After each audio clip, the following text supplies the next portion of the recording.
Everybody experiences extreme stress at some point in their life. I don't care who we are. Something happens outside our control and it hits our life and it knocks us on our tail. It might be a health stress. It could be something with your family. It could be economic, career. It could be something emotional that happens, biochemical. There's so many things. It could be an environmental situation that had nothing to do with you.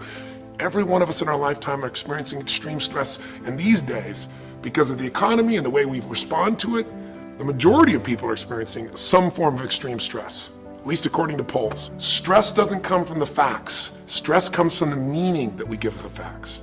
Yes, those things have happened, but the real question is, if we fight what's happened, we got a problem. We got to decide, what are we going to do with what's happened in our life? How are we going to take this? How are we going to mold this? How are we going to turn our life around? Because when you come up with a new meaning, you get a new life. So what are we going to do in this session?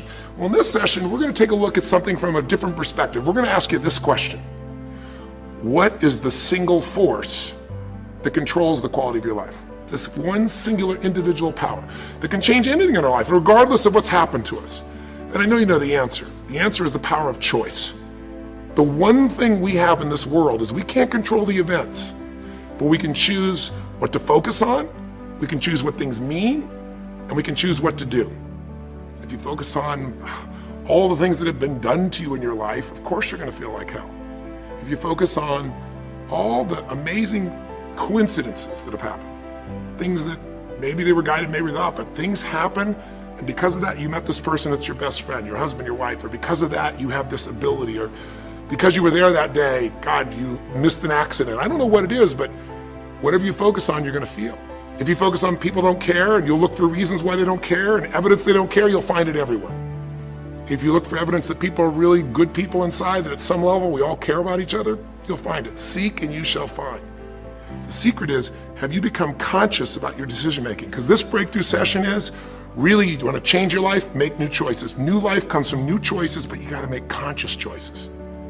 The people in this particular television special, Melissa and her husband, they really found themselves in a place where they were both making decisions, Melissa and Rick, that were unconscious. When you make decisions about what to focus on and what things mean and what to do, and you're unconscious, you get pretty terrible results usually. Now, we've all done this. I do it still. We all do. But if you want to change your results, you got to become more conscious in your decision making. So think about it. What you focus on, you will feel. Whether it's true or not. You focus on how people don't care, you're going to feel they don't care. Second decision you make is, what do things mean? So you focus on something someone does and you come up with a meaning, and the meaning is, no one loves me. The meaning is, they're trying to take advantage of me. Depending on what meaning you come up with, and you get to choose the meaning of anything. For some people, they say, this situation happened with the economy, and what that means is, I'm going broke. Somebody else said, the situation happened with the economy, guess what? That means I'm going to work harder, I'm going to be more creative, it changed everything. Everybody else is going to quit, so we're going to dominate the marketplace. For people to do it. Is this the end right now, or is it the beginning? See, whether it's the end or beginning is your choice. You get to decide, because once you make up a meaning, it's true. If you think that this is the end of a relationship, are you going to treat people the same way as if you think it's the beginning of a relationship? No way. In fact, I tell people, if you want to have a great relationship, think about this. Treat people like you did in the beginning of the relationship, and there won't be an end. In the beginning of the relationship, when somebody says to you, would you take out the trash? What do you say? Of course, take out the trash. You're happy to do anything, right? But after about 6 months or 6 years, you go take them out the trash. You go, what do you mean? What, I look like your janitor? Take out your own trash. The meaning we give things is very different, and so we feel different, and our life is different. In the beginning, you'll do anything for someone. Now you make up a new meaning. Why should I have to do that for them? Little choices, like what to believe about yourself, what to believe about other people, whether this is the end or the beginning, start to affect your whole life. Now here's one of the most important ones. Don't play at work. Work is too serious. You don't want the reputation of being the office joker. It's not a good one. Yes, there's time for some pleasant stories. Yes, there's time for a little humor. Yes, best if it's a happy office, of course. But I'm telling you, you got to be serious about work, because you're parting with a piece of your life for the work you do. Your work costs you a piece of your life. Here's what it's called: serious business. Not grim, not unhappy, but serious. Key. Don't play at work. The old expression, I don't think we use it anymore, horse around at the office.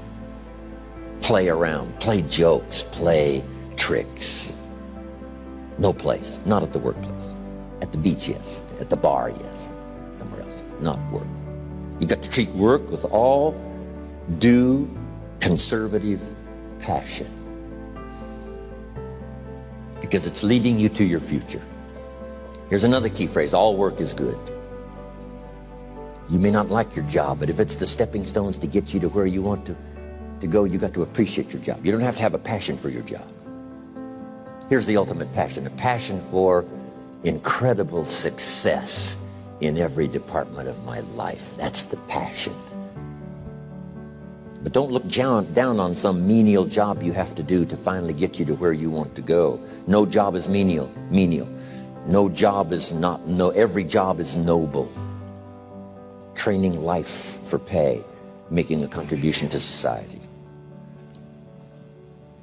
Next, analyze how you are. And if you have some weaknesses, if you can't, doesn't seem like you can change, here's the key: get it covered. I used to keep promising myself I'd keep the books, keep the books, keep the books. Finally, I gave that up. And back then, it only took me an extra $50, $60 a month for some accountant to keep the books. I said, no, I'm going to save the $50. You can't believe what I started losing in productivity because I tried to save the $50.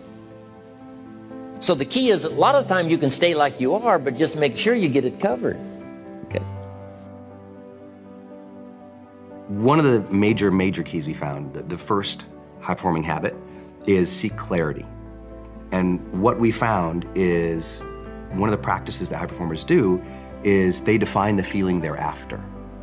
And so when we had to explain that and later talk about it in the energy chapter, we had to differentiate between feelings and emotions, and they are different. Emotions tend to be, they're the same. Yeah. Like they're physical, they're almost always automatic, even though in the brain is creating associations, there's lots to happen. For us, it's kind of, Emotion comes up. yeah, you're watching a movie and you're just sad and you're like, oh my gosh, I'm crying. You didn't even have the tissues ready, you're just like, blah, but the feelings are usually interpretations that we make of what that emotion was and how it sticks and the meaning we give it to it. Yeah. And the example I used to, I like to give, and I don't remember if it's in the book or not, honestly, because here's what's happened.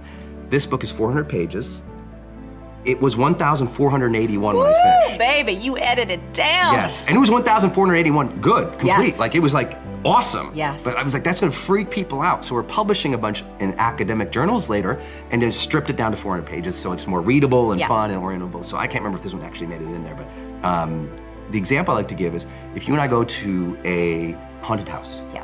Which I love. I love them, and they scare me the crap. But if you and I walk around, you walk around one of the walls in a haunted house, someone jumps out at you. Yeah. You and I are both gonna jump. Yes. We are emotionally going to experience fright immediately. It's gonna be there, right? But I might be freaked out for the next 5 minutes, and you might be laughing.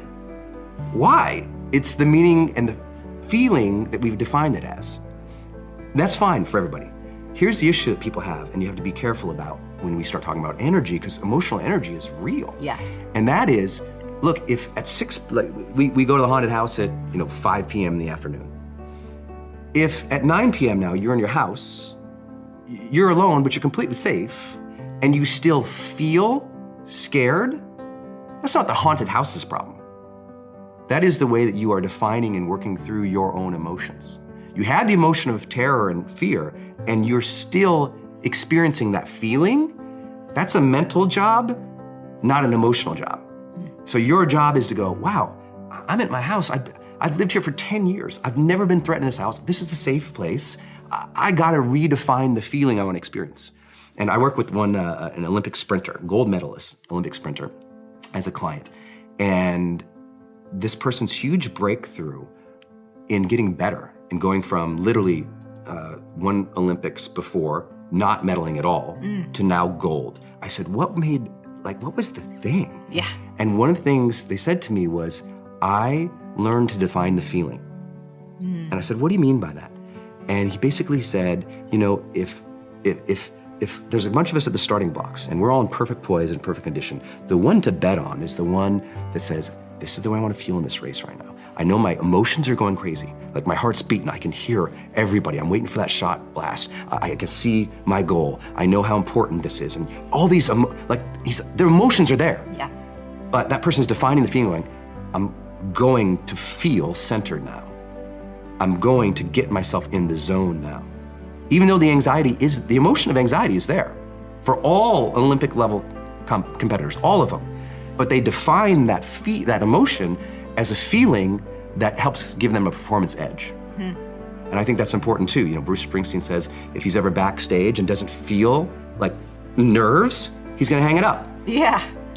But that's anxiety, he's just defining it differently.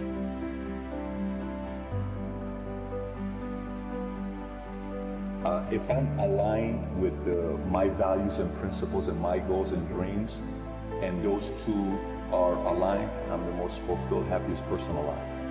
It's when you're unaligned, when you are miserable. It's courage, wisdom, tolerance, understanding. So courage, because if you're ever going to be doing something big, you're going to face enemies that you are going to be afraid. You're going to have courage. You're not passionate about typography or art or design, but you want to be Steve Jobs. You're not Steve Jobs, you're you. We are the generation that has confused admiration with aspiration, and we'll never find our own happiness until we accept that we can't have anyone else's life but our own. And if we realize this and focus on our own, then our life will be more than enough. You know, young men want to be Mark Zuckerberg because they admire him.